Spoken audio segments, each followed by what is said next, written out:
Okay, Donald Trump and his press conference today on the first floor of the building that he built, and it's the building where he lives, and it's the building where his office is. He's got a new book out, and the presser today was ostensibly to sell the book, but it ended up being a wide-ranging press conference with all kinds of reporters from all kinds of different media there. And we have we got about 6 sound bites of this to give you the flavor. And again, I just want to assert my humble opinion that it is things like this that do more for Trump than any debate performance can do. I mean, in terms of helping. It's his announcement appearance was just like this. And it was that appearance and where he stated his position on illegal immigration and described the kind of people that Mexico and Central American countries are sending here. And it's that appearance that launched him. It's that appearance that's kept him at number one. It's that issue. And I believe that doing more things like that are televised, press conference type things, not personal appearances or campaign appearances, but where the media is there asking questions because he has them in the palm of his hand. And he clearly enjoys it. So let's go to the audio sound bites. And here we go. The first question. The name of his book is Crippled America, How to Make America Great Again. And he talked about Rubio at the beginning. He is a disaster with his credit cards. I'm in Florida all the time. And for years I've been hearing that his credit cards are a disaster.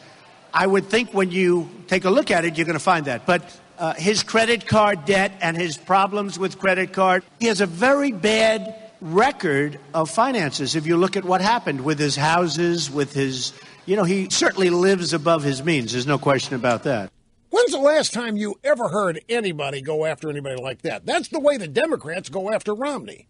He's not paying his taxes. You look at that, he's not paying his taxes. But here's Rubio apparently got a credit card debt problem. And he was really pounding Rubio. We've got these bites, too. He was on Good Morning America today and a couple other shows. And it is apparent that the Trump campaign believes that the establishment's setting Rubio up to step into Jeb's position if Jeb doesn't make it. The next bite, we have a question here. It was during a Q&A, and he said this about Obama's leadership. Our country has no spirit. Our country has no gravitas. Our country doesn't feel good about itself. And the primary reason is we have no victories. As an example, this horrible deal that was signed with Iran, where we're given $150 billion, and we lose everything. We lose everything. It's a laughingstock of a deal. We have no victories. We need some pomp and circumstance. We need spirit. We need a cheerleader. I thought 7 years ago, when Obama got elected, the one thing I thought that he would be a great cheerleader for the country, he's not. He's been a great divider for the country. He has been one of the great dividers of all time. You think that doesn't resonate with people in here? That every word of that has people, if not for real, euphemistically standing up and cheering. We don't have any victories. We just had the World Series. Kansas City Royals just won the World Series for the first time in 30 years and only the second time. Big parade in Kansas City today. You know whenever you're part of a team, and a lot of people never get to experience this. Most people will never know what it feels like. You can only imagine to be on a championship team, be it the Super Bowl, be it the World Series, be it the Stanley Cup, be it something in college or even high school. It's so rare, but boy, if you're a fan of that team, you feel like you're on it just the same, and you get just as big a thrill, maybe bigger than some of the players get, but it is a high. It is almost euphoric, this winning. And he's right. We're not winning anything. We're taking it on the chin no matter where you look. We're taking it on the chin at our own border. We're taking it on the chin against terrorism. We are losing our culture. We are losing institution after institution that made and defined this country's greatness. All of these things are under constant attack. It's not that they're rotting away or withering away. We are losing contests for them. There are people inside and outside this country who detest America, who detest American culture, who detest the founding, and they're hell-bent to change it and reform it and transform it, and they're winning. And people opposed to that have nothing to cheer for. The Republican Party hasn't given them anything to cheer for. The Republican Party's misled them and lied to them and fooled them. There is no apparent opposition to any of this, and here comes Trump, and not even some of the Republican presidential candidates will stand up to what's happening. The farthest they'll go is to admit there's problems and we need to fix them, and I'm the guy that can do it and I can make it better. But nobody besides Trump is actually identifying it. Well, Ted Cruz is, and more people start to think of the dark horse out there that everybody actually does need to keep their eye on. Because Ted Cruz would implement everything Donald Trump is talking about here to one degree or another.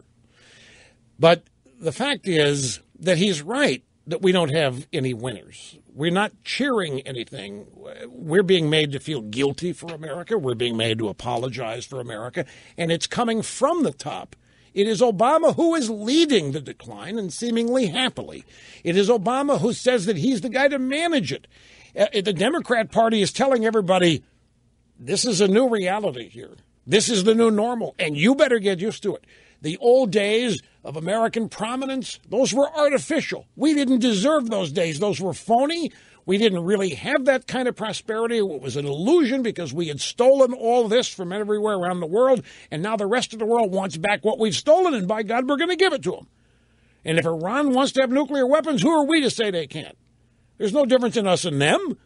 I'm sure they think they're exceptional, too, just like we do. That's what Obama will say in explaining the deal with Iran. And it's what everybody talks about, the Democrat side, in terms of illegal immigration. It's almost as though the illegals and the immigrants have more concern, more weight about what this country does and what happens to this country than citizens do. I mean, this is one of the things that really, really gnaws at people when you look at the Democrat Party, the whole Republican political establishment bending over backwards not to anger the illegals, to cater to pander to the illegals. Meanwhile, the illegals are not the ones that get to say what happens in this country. Citizens are, but the citizens are being ignored. It's worse than that. The citizens are not being ignored per se. The citizens are being purposely told to shut up, that we don't know what we're talking about, and that we are the reason this is all happening because we have participated in all these behaviors that equaled American guilt. So when Trump stands up as our country has no space, exactly right. Look at, we have little pizzerias and bakery shops and so forth, and the media, the Democrat Party, target them for destruction, to close them down, to shut them down, and accuse them of homophobia, bigotry, and all this kind of stuff. There's nothing to cheer out there. And then Trump comes along and people end up cheering him as he details some of these problems. An unidentified reporter asked the question, you think it's time for some of the other Republican candidates to drop out of the race? Look, if a person's been campaigning for 4 or 5 months and they're at 0 or 1 or 2%, they should get out. Walker did a good thing. I think the way Walker, he saw it wasn't happening, wasn't going to happen, and he just got out quickly. You know, he was favored, don't forget. You know, now that was before Trump was going to happen, right? But he was favored for a period of time. He was favored. Walker, Governor Walker. They thought he was going to win. What happened is he got out. I think the way he got out was great. I think he did a really smart thing for himself. And frankly, other people should get out. And we have to get out. It's time for an obscene profit break. We'll do that and be right back.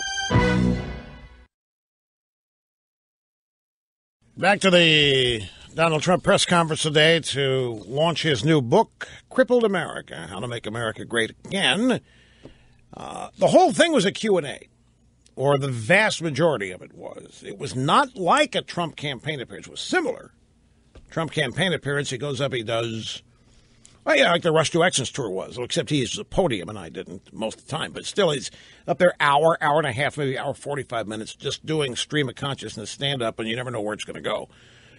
This is like his announcement appearance, which was primarily questions. He did his opening statement and questions from the media came. And that interplay, which he clearly loves, and he spots when the press is trying to trip him up, and he throws it right back in their face. I'm telling you, these are the kinds of appearances, if the other candidates could do this, it would help them. Now, a lot of them are going to reject the concept here because they think this is too entertainer-like. It's not serious. It isn't somber. It doesn't reflect the seriousness of the times. Flippancy and so forth is not what's called for. But Trump is able to pull these things off. He's able to combine, like on this program, seriousness and irreverence and humor at the same time, all in one presentation of credibility all around. And people eat it up. And that's why, I've heard people tell me that they thought Trump in every one of these debates has been a disappointment based on their expectations. Expectations come from these kinds of appearances. They get to the debates. He's one of 15 or 10 up there, gets 8 minutes. There are flashes of this, but Trump's a one-man show. And I've actually had people say that I thought, especially after that first debate, I can't tell a number of people, some supporters of Trump, some not, who thought that he was dead after that first debate. The way he answered the Megyn Kelly question, the way they thought it was dead meat like everybody else did. And I had to tell them, nope. He scored so many points in his announcement appearance, it's going to take a whole lot of debates like this to get anywhere near countering that. And that's what I think this appearance was, too. And if a number of people end up seeing it, you'll be able to tell. It will be reflected in polling. He went back to the issue in the next bite, immigration, that put him on the map. We're going to bring back our country, and we're going to have a wall. And Mexico's going to pay for the wall. A lot of the European countries are going to build walls to stop the immigration. Well, walls work. All you have to do is ask Israel. Walls work if it's properly constructed. Not the walls that these characters, these politicians that we have running our country, who are a disgrace, all talk, no action politicians. They build a wall this big. They drive cars right through it. Walls work. All you have to do is go and see Israel. They will tell you that walls work. There's a wall in the White House, too, I think. It's questionable whether it works all the time, but it's there. I mentioned to you that he really launched on Janet Yellen and the Federal Reserve. Janet Yellen is highly political, and she's not raising rates for a very specific reason, because Obama told her not to, because he wants to be out playing golf in a year from now, and he wants to be doing other things, and he doesn't want to see a big bubble burst during his administration. Janet Yellen should have raised the rates. She's not doing it because the Obama administration and the president doesn't want her to. That's exactly right. That's what he thinks. Obama doesn't want the hell that we're all headed for erupting while he is in office and at the golf course. And a reporter said, "Can Jeb Bush make a comeback, Mr. Trump? And can you do your impression of Jeb for us?" My Jeb impression? No, I don't want to do that. I don't like showing a person sleeping at a podium. Tom is asking, can Jeb make a comeback? I think it's going to be very hard. It's very hard. Not about money. I just think, I came up with the energy, and I just think we need tremendous energy, because we need a person that has tremendous personal energy to get us back on track. You can't do that when you don't have that. Jeb, he lacks the quality that you need. That's kind of mild, other than no, I don't like showing a person sleeping at a podium, so I don't want to do my Jeb impression. But he hit Rubio really hard on the morning show today, and in this appearance too, and Jeb as well.